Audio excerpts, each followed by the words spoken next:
24 जानेवारी शनिवारचा दिवस पुणे जिल्हा परिषदेच्या अंतर्गत येणाऱ्या बारामती पंचायत समितीच्या निवडणुकीसाठी अजितदादांच्या शुभ हस्ते कन्हेरी या गावी प्रचाराचा नारळ फोडण्यात आला होता। त्या प्रसंगी अजितदादांनी केलेल्या भाषणाची आता मोठी चर्चा रंगली आहे। आपल्या मार्गदर्शनात ते म्हणाले होते की मित्रांनो, हे जग कायमचं राहणार आहे, पण तुम्ही आम्ही आज असू उद्या नसू। काळाच्या नियतीच्या पुढे बोलावणं आल्यानंतर प्रत्येकाला जायचंय। याशिवाय काही दिवसांपूर्वी चाकण येथील जाहीर सभेत देखील त्यांनी लोकांना उद्देशून सल्ला दिला होता की राजकारण लय वंगाळ आहे, जमिनीचे पैसे आले तर राजकारणात पडू नका, धंदा पाणी करा, मस्तपैकी राहा, मुलाबाळांना शिकवा आणि निर्व्यसनी जीवन जगा। मंडळी, अजितदादांना जणू काही आपल्या मृत्यूची चाहूल लागली होती असं दर्शवणारे हे शब्द आहेत। दुसऱ्या बाजूला त्यांना त्यांच्या अपघाताची भीती देखील वाटायची। विशेषतः विमान प्रवासाच्या भीतीबद्दलचा त्यांचा एक जुना किस्सा सध्या चर्चेत आहे। त्याचबरोबर पुण्यातील लिफ्टमध्ये त्यांचा जो अपघात झाला होता त्याबद्दलही आता बोललं जात आहे। नियतीचा खेळ किती विचित्र असतो याची जाणीव करून देणाऱ्या अजितदादांच्या या दोन आठवणी आम्ही तुम्हाला या व्हिडिओत सांगणार आहोत। नमस्कार, मी पूजा आणि आपण पाहत आहात दे दणका। मंडळी, पहिला किस्सा आहे 17 जुलै 2024 चा। आषाढी एकादशीचा तो दिवस होता। मुख्यमंत्री देवेंद्र फडणवीस, उपमुख्यमंत्री अजित पवार आणि उद्योग मंत्री उदय सामंत हे तिघे जण एका कार्यक्रमानिमित्त हेलिकॉप्टरनं नागपूरहून गडचिरोलीकडे जात होते। पावसाळ्याचे दिवस असल्यानं आकाशात ढगाळ वातावरण होतं। काळेकुट्ट ढग, पावसाला सुरुवात, खाली दाट धुकं अशा परिस्थितीत अचानक त्यांचं हेलिकॉप्टर भरकटलं आणि थेट ढगांमध्ये शिरलं। पण शेवटी पायलटनं तत्परता दाखवत मोठ्या कौशल्यानं हेलिकॉप्टरचं सुरक्षित लँडिंग केलं। हा थरारक प्रसंग नंतर अजित पवारांनी गडचिरोलीतील भर सभेत मोकळेपणानं हसून सांगितला। अजितदादा म्हणाले की मगाशी निवेदकांनी बोलताना सांगितलं तसंच आम्ही हेलिकॉप्टर मधून उतरलो तेव्हा बाबा आत्राम देखील म्हणाले की आम्हाला वाटत नव्हतं तुम्ही याल म्हणून, कारण पाऊस होता, ढग होती। आता हेलिकॉप्टरनं कसं यायचं, कसं उतरायचं, त्यामुळे आम्ही सर्वजण चिंतेत होतो। आता कदाचित कार्यक्रम कॅन्सल होईल आणि आम्हालाच भूमिपूजन करावं लागेल की काय, अशा प्रकारची शंका बाबा आत्राम यांना आली। हेलिकॉप्टरने मधनं येताना सुरुवातीला नागपूरला बरं वाटलं, पण नंतर जे ढगात हेलिकॉप्टर शिरलं, इकडे बघतोय तिकडे बघतोय, ढगच दिसू लागले आणि आमचे देवेंद्र फडणवीस मात्र निवांत गप्पा मारत बसले।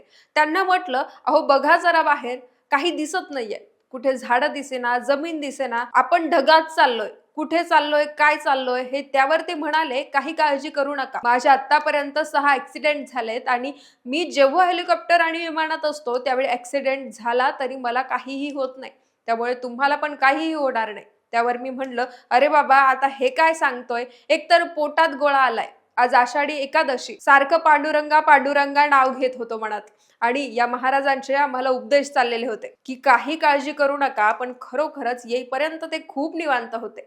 ते म्हणले, मला याचा अनुभव आहे, माझे अनेक ऍक्सिडेंट झालेले आहेत, परंतु माझ्या कुठे नखाला देखील धक्का लागला नाहीये।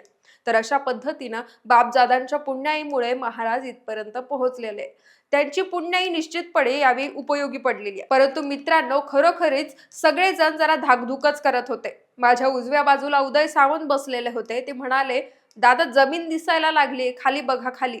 मग म्हणलं, बरं झालं बाबा, जमीन दिसायला लागली। मित्रांनो, गमतीचा भाग जाऊ द्या, परंतु एकंदरीतच सगळ्यांनी काळजी घ्यायची असते। तर असा हा प्रसंग अजितदादांनी अगदी हलक्या फुलक्या शब्दात आपल्या भाषणात सांगितला होता। आता हाच किस्सा आठवताना अनेकांचे डोळे पाणावलेत। त्या दिवशी गडचिरोलीच्या पावसाळी ढगांवर मात करणारे अजितदादा आता मात्र बारामतीच्या आभाळाखाली हरपल्याची भावना कार्यकर्ते बोलून दाखवतात।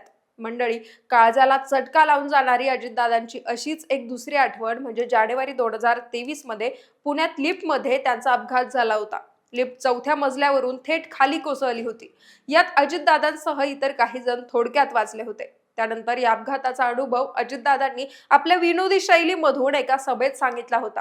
एका रुग्णालयात उद्घाटन केल्यानंतर अजितदादा आणि त्यांचे सहकारी जिन्यानं उतरून खाली जात होते, परंतु त्यातल्या काहींनी लिफ्टनं जाण्याचा आग्रह धरला। पण लिफ्टनं जात असताना अचानक वीज गेल्यानं लिफ्ट धाडकन खाली आपटली आणि सगळेजण थोडक्यात वाचले। तेव्हा अजितदादा मिश्किलपणे म्हणाले होते की बरं झालं थोडक्यात वाचलो, नाहीतर आज आपल्या श्रद्धांजलीचा कार्यक्रम झाला असता। मंडळी, अजितदादांनी आपल्या अपघाताचे असे अनुभव सांगताना सगळ्यांना हसवलं, पण 28 जानेवारीच्या विमान अपघातातून मात्र ते वाचू शकले नाही। त्यांच्या अकाली जाण्यानं आज बारामतीसह सगळ्या महाराष्ट्रावर शोककळा पसरली आहे। लोकांनी स्वतःहून शहरं, बाजारपेठा, दुकानं, कार्यालय बंद ठेवली आहेत। अजितदादांना शेवटचा निरोप देण्यासाठी बारामतीत अफाट जनसागर उसळलाय. लाख मेले तरी चालतील, पण लाखोंचा पोशिंदा जगला पाहिजे असं आपल्याकडे म्हटलं जातं. पण लाखो कार्यकर्त्यांना पोरकं करून आता अजितदादा कायमचे नॉट रिचेबल झालेत. मागे उरलाय ते फक्त कार्यकर्त्यांचा आभाळाचा चिरणारा आक्रोश.